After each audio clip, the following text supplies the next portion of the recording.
Well, hello there, Dippers, and welcome back to Week 2 of the Fantasy 15 podcast, the official fantasy football podcast of Sauce on the Side. I'm your host, as always, Drake, joined by the producer, the man, Leighton, Pip Shaventone. Come to find out, FanDuel has this new Guru suggestions things. So get off that now. They're going to help you win money. We are. And sitting in today, our guest host, Lex Glasgow. Rogers to Cobb strikes again. It is unfortunate for most, but for anybody that had the Rogers-Cobb connection, you would be happy. Guys, all we did last week was win money. We won, and our lineup absolutely killed it. I think almost everybody that we mentioned last week played out. They outperformed their potential. They killed it. We put up big winners. We gave you Phillip Rivers. We gave you Keenan Allen in the Meat Stud Stack. So whenever it gets back to Lex Glasgow's Meat Stud Stack of the Week, you better tune in. We promised you 50 points. We delivered you 50 points. Guys, we're going to run through it just like we did last week. We're going to hit DFS hot and heavy starts. Guys, we're going to play at the high end. Guys, we're going to play at the low end. And we're going to throw in some sleepers. So we got to hurry, because we have fan questions to deliver. So Leighton C, you know what to do. Drop the tunes.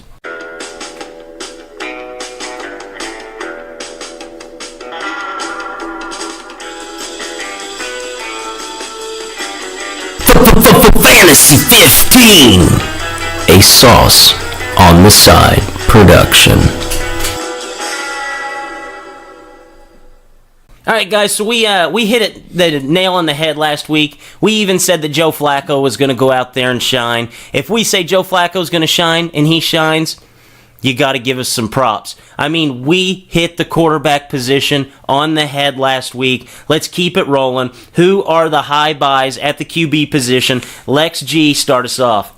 You're going to the tip top and you're getting Drew Brees. He's in the dome playing the Browns. We love playing people against the Browns, and we love the Saints in the dome. Drew Brees is going to win you some big money this week. Jake, at the beginning of the show, you said Joe Flacco went off last week. Who's Joe Flacco play?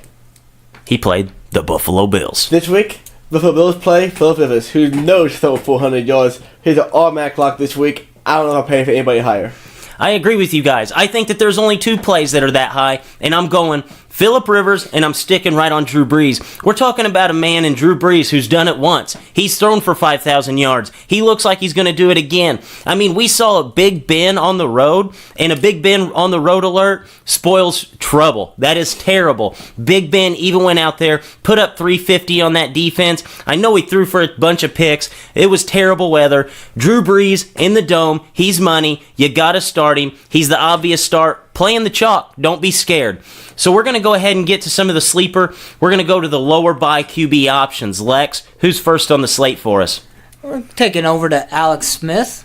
7,100 this week, playing at home against Indy. Indy got torched last week by the Red Rifle, Andy Dalton. Alex Smith is going to do something very similar to the Colts this week. Lock him in. This week, I'm going with Case Keenum. $600 against Oakland. Last week, Jared Goff, they had the best week. But the Rams have an offensive mastermind in Sean McVay. Denver does not. They have Vance Joseph, Case Keenum, Phil Live, Oakland. You know, the funny thing about this is that rarely we talk about who we love, who we don't love. We kind of do our own research and go from there. These guys actually just hit the two other options that I was looking at the bottom of the barrel pricing. I'm going to give you the third, Tyrod Taylor. He is locked in at a super cheap price. I believe he's $6,800. He's very, very cheap. But if you look at this, I told you you'd be a top 10 quarterback this year. I told you last week that you needed to start him. He goes out there, drops 24 points. He only completed 15 of 40 balls last week in the rain. He's not going to be that bad. We're talking about a defense that he's going up against, that they're going to have to keep pace with the offense. This Saints defense brought Fitzmagic back. Fitzmagic went out there and ran for 36 yards and a score. Just imagine what Tyrod's going to do with his legs. Anything he does with his arm is just a little cherry on top. I love Tyrod in this position, and he's probably, just a little sneak forward, going to be in our featured lineup. So, guys, we went ahead and hit at the quarterback position hot and heavy. We're going to start it off with the high buys at the running back position. We should all be dipping back into the wells. Who do we like this week at the high-priced running backs? We're staying in the Dome this week for our big money running back, and we're taking Kamara. He was on the field for, I want to say, 56 out of 64 offensive snaps last week? He was on the field for 86% of the snaps for the Saints. He was on the field the entire game, basically.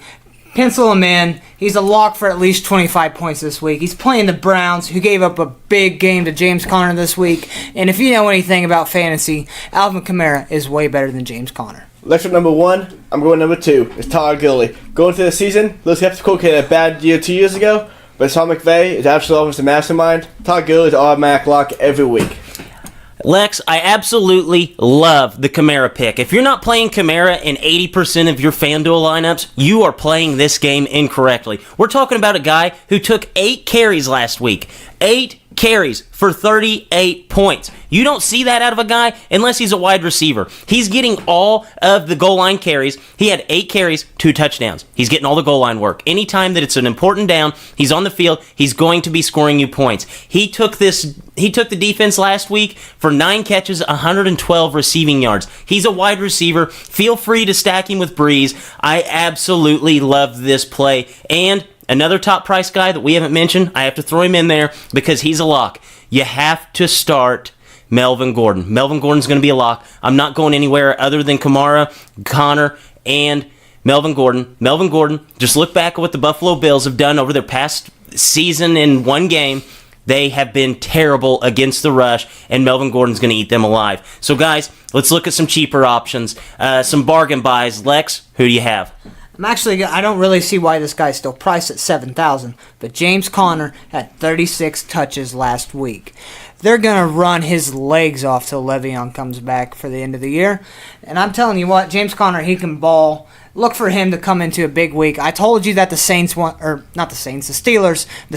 to run the ball. They're going to have him involved all day, every day. Let's get you a top option for 2 running backs. You know a great option, that's Dalvin Cook.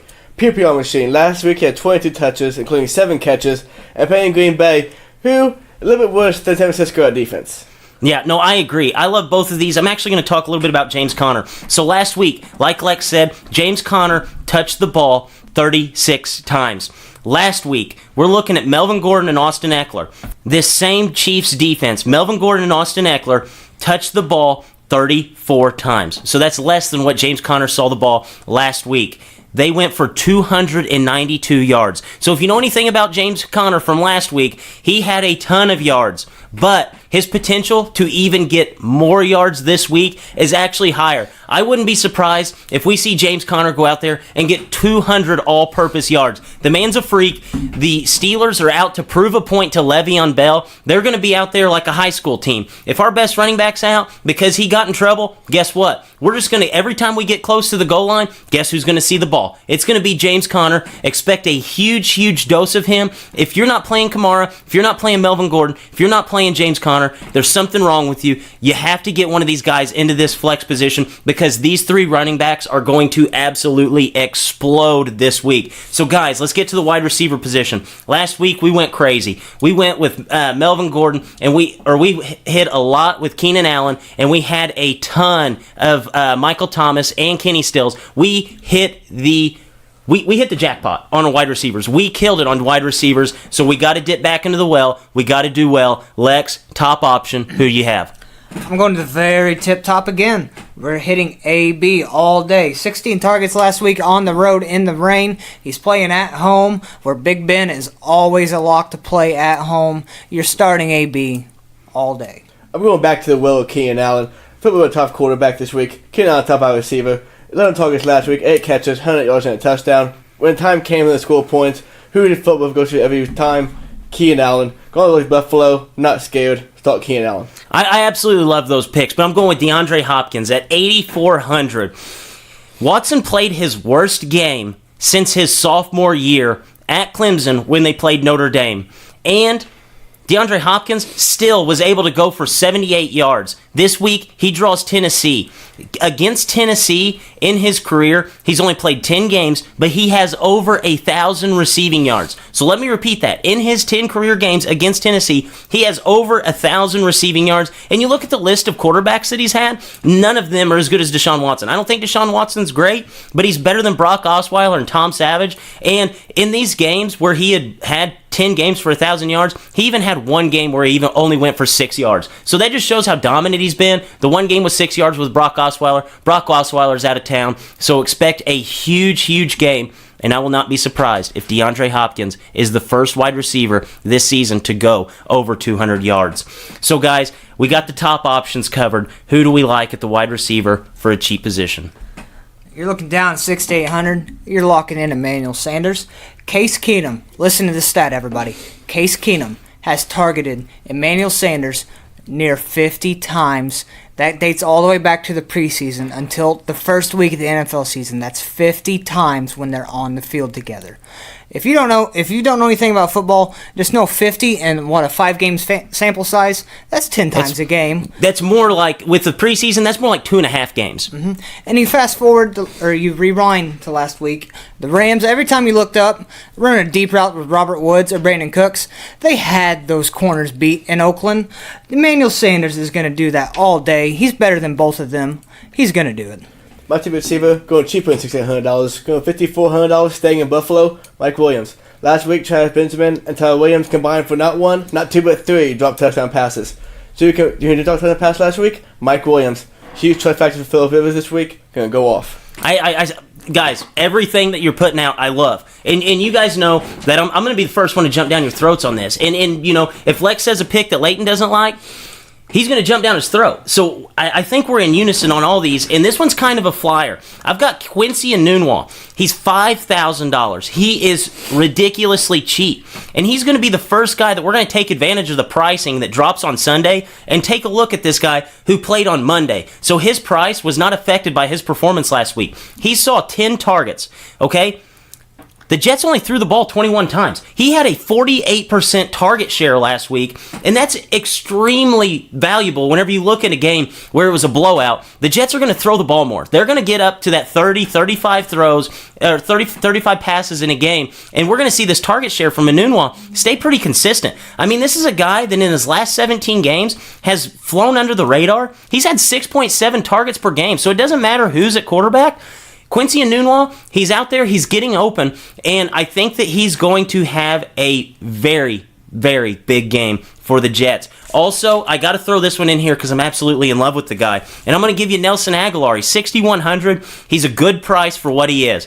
He's going to be a top 10 to top 15 wide receiver play. So if you guys are sitting there thinking, you know, you're wanting a little bit more of that more season-long fantasy input, he's going to be a top 10 to 15 play. So you got to pencil him into even your season-long lineups. He's priced at the number 35 receiver, and he's coming off of 10 targets last week. And that defense for Atlanta is way better than Tampa Bay. I mean, we saw Tampa Bay give up 180 receiving yards to Michael Thomas, 112 receiving yards to Alvin Kamara, 68 yards to Ted Ginn, and 44 yards to Benjamin Watson. So there's going to be a ton of yards to go around, and I think Nelson Aguilar, with Alshon Jeffrey out, is going to benefit a ton, and he's going to have a ton of catch-and-run options.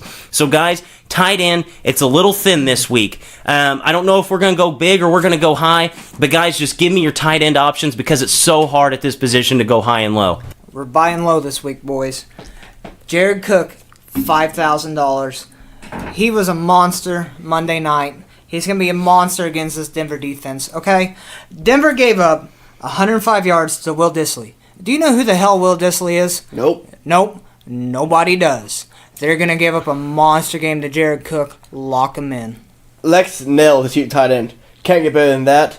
But I'm going to go with Jordan Reed. Him and Chris Thompson will be asked for the top 2 targets. Jordan Reed looks healthy. And if Jordan Reed's healthy, he's in Gronk territory.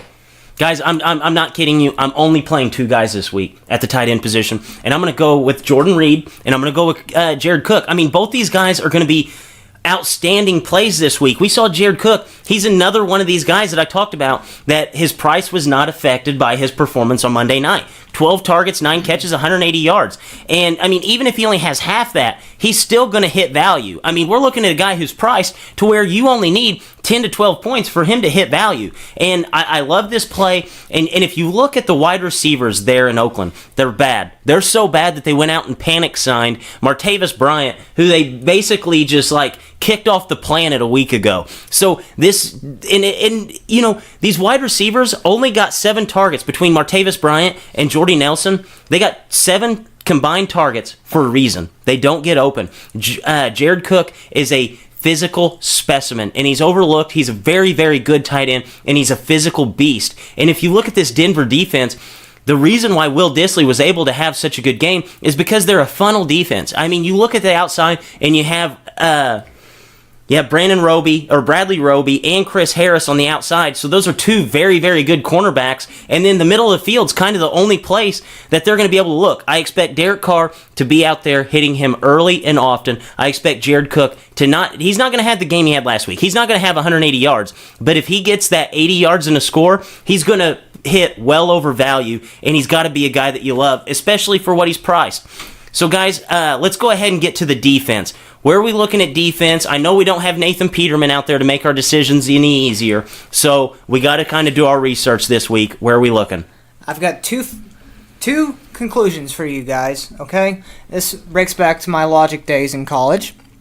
Okay, I took a logic class. If and only if Rodgers does not play, you start the Vikings against DeShone Kizer. All I need to say is DeShone Kizer. You start the Vikings only then. But if Rodgers plays, you do not do that. But if and only if Marcus Mariota does not play, you start the Texans. All I have to say there is Blaine Gabbert. I don't think it's a whole lot this week. The fact that Mike Vrabel said he's going to play both Blaine Gabbert and Marcus Mariota just spells clusterfuck for you. But no defense, the New York Jets. $3,700. Play a little game real quick. Last week, they were on the road. This week, they're at home. Who's better, Stafford or Tannehill? Stafford. Who's better, Kenny Stills or a combination of Golden Tate and Marvin Jones? The combination of Golden Tate and Marvin Jones. New York Jets defense, real deal this year. I'm actually going to go with, I'm going to dive back into the well, and I'm going to play anybody who plays Buffalo. And I'm going to go with the Chargers. I know that the Chargers did not perform up to par last week, which this is going to be one of those fly under the radar and be able to grab a team just because the public sees that they didn't get big numbers last week. I mean, the Chargers defense, for FanDuel purposes, got you 0 points. So all they can do is go up from here. And there's a reason why Josh Allen did not have the starting job over Nathan Peterman. So if you're scared of Josh Allen, who the last time he played a full college season, he threw more interceptions than games played, like, get out of here with that. I mean, Josh Allen is not a good quarterback. I don't care if Joey Bosa's out. The defense is priced, it's the 6th highest priced defense, and it has a great chance to finish at 1. And you look at this team last year whenever they played the Buffalo Bills. I know that Nathan Peterman started, but that game was over at halftime because they had already returned 2 pick sixes to the house and just made it a tough night for Peterman, who threw 5 picks. I don't expect 5 picks from Josh Allen, but I don't expect a whole lot less than that. I think he's just going to turn the ball over a ton. They're not going to be able to get anything going on the ground. We saw this team last week. They got completely annihilated by the Ravens, who we were all on last week. I think it's going to be just more of the same this week. Pat it on. Chargers across the board. Don't get cute with this one. So, to add to the Josh Allen hate, last year in the Big West, he was all honorable mention. Not first, not second team, all honorable mention. He's not a first team in the fucking Pac-12. He's not going to start an NFL game. Absolutely no way not. He is. Yeah, if you are not a first teamer in the Big West. Yes, the Big West. If you're not a first teamer there, you are in trouble. And I absolutely think that the Chargers will go out there and just roll this game. This game will be over at halftime. Your fantasy defense is going to have you 18 points before half rolls around. I absolutely love this play. It will be a long, long day for Bills Mafia. So guys, we hit it hot and heavy. We ran through that unbelievably fast. I mean, we killed it. let's get to some of the big money flops. Guys, this is where we're going to tell you big money plays that you probably need to avoid this week. Lex G, you started off. Rattle us some for us. All right. We're going to avoid Pat Mahomes this week. He's playing in Pittsburgh. If you don't know anything about Pittsburgh, they're notorious for being rough on young quarterbacks. Pat Mahomes is basically in his rookie year being the starter. And last week, the Steelers had 7 sacks. They led the league in sacks last week. They're going to be a rough defense to play on the road for your first true road game. You're also going to avoid Christian McCaffrey this week. McCaffrey, in his 2 games against the Falcons last year, averaged less than 2.5 yards per carry, and he only had a combined 70 receiving yards in 2 games. And you're also going to avoid Leonard Fournette, who the Patriots, they do one thing. They bottle up what you're best at, and what Jacksonville is best at is running the ball, and he's hurt, so you might want to just avoid that situation altogether this week. I'm going to avoid Kareem Hunt this week. Last week he had 60 carries, 46 yards. Not really sure what the Kansas City offense is yet, but whole week last week, it's hard team going against Pittsburgh. Also going to avoid Devontae Adams. Adams is a good receiver, but he's not the kind of receiver that's going to beat out a good corner. I just gave you one of the best corners in the business. I have a hard time seeing him getting open. And also going to avoid Travis Kelce. He had a hard time getting the ball last week. 6 targets, only 1 catch. And I don't want to play them against Pittsburgh. It's a bad time for the whole Kansas City offense.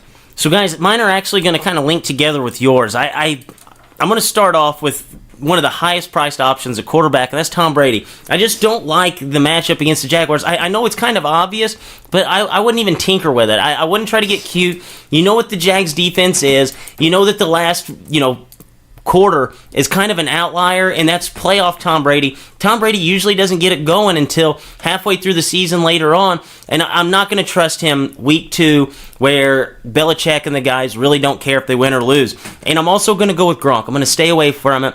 I know last year, if you look at the Jags game, he was hurt for the whole second half, but he got hurt with only a minute 20 left in the second quarter. So he played a whole entire half of football, 1 catch for 21 yards on 3 targets. I absolutely do not love that. And then I'm going to go with Tyreek Hill. I really don't like anything from Kansas City this week. I know this game could potentially shoot out, but I don't think lightning's going to strike twice for Tyreek Hill. He has to have a lot of things go right for him to have an explosion game like he did last week. I don't think that's going to happen again. And then Lamar Miller, I think that's kind of obvious, but I'm not going to trust him against the front 7 of the Titans, who's actually really good at stopping the run. And at the wide receiver position, I'm going Mike Evans. Mike Evans last week, he exploded, but that was only his second 100-yard game in his last 21 games. So I don't think that he's going to go out there and repeat for performance. He hasn't been one of those guys who goes out there and dominates on back-to-back weeks. I'm going to stay away from him, especially seeing that he's going to have to do it against the defending Super Bowl champions. I don't think that they're that great in the secondary, but they don't have to be because Mike Evans, he's not the kind of guy who's going to go out there and just log out 100 yards every single week. And he's not going to do it in back-to-back weeks when he's only done it twice in the last 21. So, it's time. We got 50 points out of this bad boy. So let's do it again this week. Lex Glasgow. Lex Glasgow. Lex Glasgow. Lex Glasgow's Meat Stud Stack of the Week. All right, Dippers, buckle up. Last week, we got 50 points from 2 players, Phillip Rivers, Keenan Allen. Phillip Rivers balled out with 30 points. Keenan Allen balled out with 20 points. This week, we're going back to the well. We're going Big Ben at home. At home, Big Ben's a monster. On the road, Big Ben, I don't know about that so much. But AB at home, averaging close to 100 yards per game for his career. Against Kansas City last year, he put up 150 yards and a tutty against Marcus Peters. Okay? No Marcus Peters. Like I said last week, Keenan Allen's going to have a big week. We're going to attack it again. AB, Big Ben, 50 points, lock button, win money. Leighton, it's a big time stack, baby. I absolutely love that stack. I think that this stack does have that potential to go for 50. I'm going to be playing it. I'm going to be on it. Everybody else should be on it. At least get it in one of your lineups. I think that you're fine to even throw James Conner in there because, like we've said, this Steelers offense at home puts up numbers, so you shouldn't be scared to lock all those guys in together. So, guys, it is time. It is time for us to go back and give you the official sauce on the side meat stud lineup. This week, we're going to go with the guy that I've been on since the preseason. We're diving in. Tyrod Taylor at 6,600. He's playing the Saints defense. That's the end of the story. Tyrod Taylor at quarterback will stay in the dome at running back. We'll get Alvin Kamara. You have to play him in 80% of your lineups. James Conner, he's going to get 30-plus touches. You got to lock him in. Then at the wide receiver position, we are going to go with DeAndre Hopkins. I said he's going to be the guy who could probably go off for 200 yards, be the first wide receiver this season to go off for 200. He's done it in the past at Tennessee. I don't expect anything different from this guy. Then we're going to kind of get cheap on the wide receivers. That way we'll be able to get a good flex. I'm going Quincy Enunwa and Nelson Aguilar. It's not going to surprise me if these guys are both top 10 wide receivers at the end of this week. I love those two. You have to lock them in, especially whenever those guys are getting double-digit targets and they're so cheap. Then at the tight end position, I said I'm not getting too much cuter than Jared Cook. I think that he's a lock. You look at Will Dissly and what he did to the Seahawks, or what he did to the Denver defense last week. He's going to be awesome. He's going. I really think he's going over 15 this week. And then James Conner. James Conner, obvious pick. You're getting Le'Veon production at a $7,000 price. Lock him in, and then we're bringing it full circle. We're going back against the Buffalo Bills, and we're playing the Chargers defense. I think this lineup's easily going to go over 150. I penciled it in on the floor, and I think we're going 150 at least. I think this lineup, just like last week, we'll sniff over 200. We did 200 last week. We're going to do it again. So, guys, quick run through. Tyrod Taylor, Alvin Kamara, Melvin Gordon, DeAndre Hopkins, Quincy Enunwa, Nelson Aguilar, Jared Cook, James Conner, and the Chargers defense. So, guys, we're going to go back to a little bit of the season-long fantasy stuff and kind of give people some input on their season-long leagues. Do you think that Travis Kelce owners should be hitting the panic button already? I don't hit the panic button just yet. It's only 1 week. So I kind of think it's kind of big overreaction right now.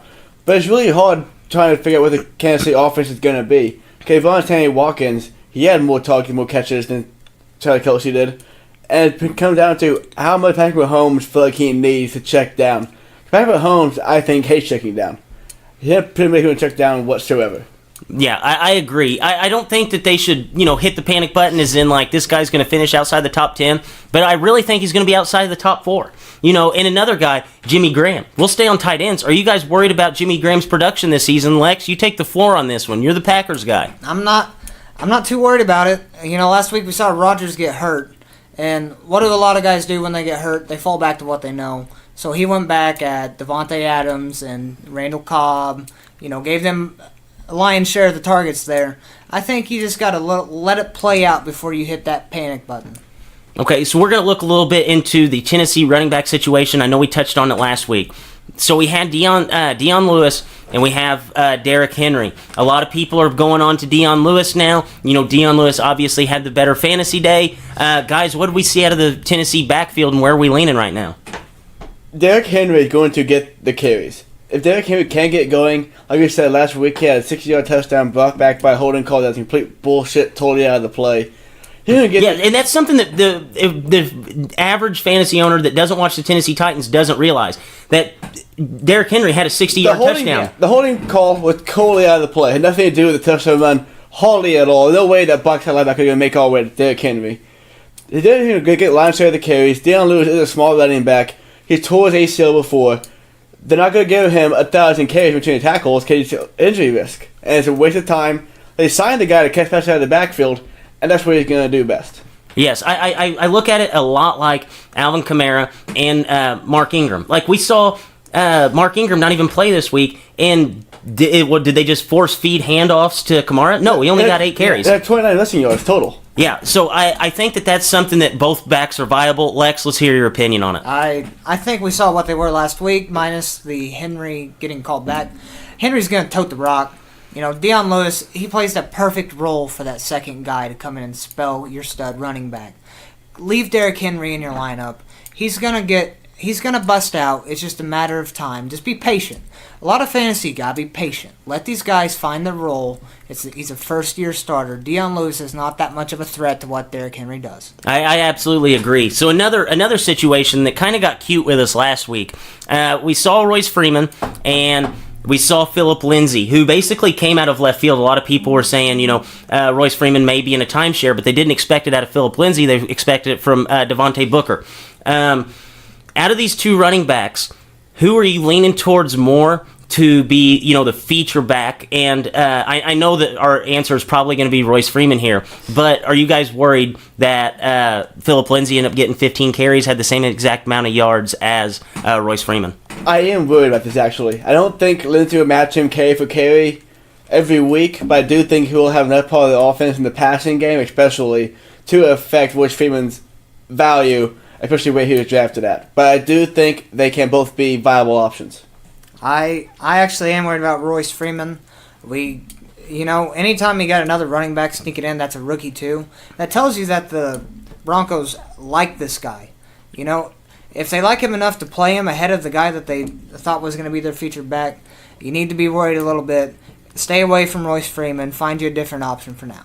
Yes, I agree with you guys. I think that Philip Lindsay is going to kind of chip into that share a little bit, because you saw last week Royce Freeman, he didn't get going until the fourth quarter, which is kind of alarming if you're a fantasy owner, and he broke off, I think, 2 15-yard runs. Otherwise, his day would have been absolutely terrible, and Philip Lindsay would be this waiver wire monster at this point. I think that Royce Freeman's still going to get the early chance at it. I think that they're going to just go with the hot hand, and if Royce Freeman continues to have bad first and second quarters, I could see Philip Lindsay taking a lot of that share away from him. So guys, we have 3 fan questions this week. First one is actually Tim. He came back to the well last week. We gave him that James Conner would be an RB2 until Le'Veon Bell comes back. Turns out James Conner might be the best running back in the league now. So he asked 10-team PPR. He has to only start one in the flex position. Sterling Shepard, Jamal Williams, Josh Gordon, and Corey Davis. I'm going to take the floor on this one because I'm pretty confident in this pick. Jamal Williams, he's going to be facing a very tough Minnesota front seven, and Aaron Rodgers is not going to be able to move, so they're just going to be pinning their ears back coming after him. And Jamal Williams isn't going to get anything going. Sterling Shepard, his best game against the Dallas Cowboys is 44 yards. I'm not going to trust that. Josh Gordon, 1 catch last week. Josh Gordon could be the guy who just throws together a huge game out of nowhere, but I have to see it first. Corey Davis, he got 13 targets last week. I mean, you can't get much more love from your quarterback than 13 targets in a game, especially whenever it's been delayed 15 times by weather. I think that Corey Davis is the lock and play here. I agree with you. I wanted to say Josh Gordon because of how huge week he could have against New Orleans, but I got to see it first. Corey Davis got how many targets? 13? 13. And Adelante Walker's out. Yes. Corey Davis is basically a must-start this week in all season-long leagues. I agree with you guys completely. A lot of this would determine on what your situation looks like elsewhere. Who you're starting at running back, who you're starting at wide receiver. If you are very confident about the guys you're starting and this is your flex option, you take Corey Davis. But if you're sitting there, you think, I don't really have much of a chance to win this week, you might lean Josh Gordon just for that boom or bust situation. Yeah, unless you are just getting completely annihilated this week and you need like 160 yards and 2 touchdowns, I would go with Corey Davis. I mean, Josh Gordon has the huge upside, but we know what Corey Davis is. He's a very, very good wide receiver, and he's getting 10-plus targets. I'll take 10-plus targets over 1 catch for 1 spectacular touchdown out of Josh Gordon. Corey Davis, start him across your boards. So then we had Nick actually reach out. Sounds like he's kind of hitting the panic button a little bit on Zeke. He got proposed Robert Gronkowski for Ezekiel Elliott. He wants to know if he should do this trade. He's a little worried about the Dallas Cowboys offense. Do we know so Nick has Ezekiel Elliott? Yes, Ezekiel Elliott. Go, here are the pros of getting Rob Gronkowski. Number 1, get Rob Gronkowski. Therefore, you get to cheer for him carrying 3 guys into the end zone every single week, which is my favorite thing to do on a Sunday.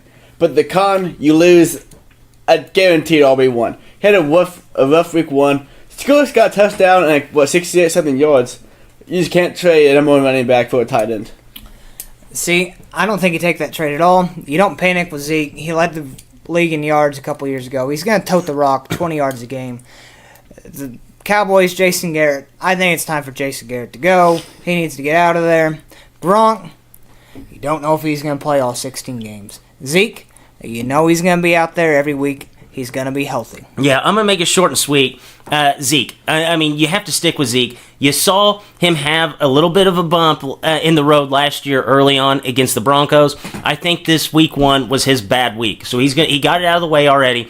Expect him to play all 16 games. He's going to be healthy. And he's an RB1 every single day of the week. And you never trade an RB1 for a tight end. So the final question here, it actually comes from Corey. And I actually like this question. This is a very good one because when you first look at it, you think there's no way in the world that you would put these two guys head to head. Devontae Adams or Emmanuel Sanders this week. Guys, who do we like? Devontae Adams or Emmanuel Sanders? And he actually said Adrian Peterson is another option. So where are we leaning? I'm going to go with Emmanuel Sanders. Like I talked about all the targets earlier, about how good that's Emmanuel Sanders going forward. And Devontae Adams already said he's a good wide receiver, but he's not a kind of receiver that can get open against a good quarterback like Xavier Rhodes without Rodgers being 100% healthy.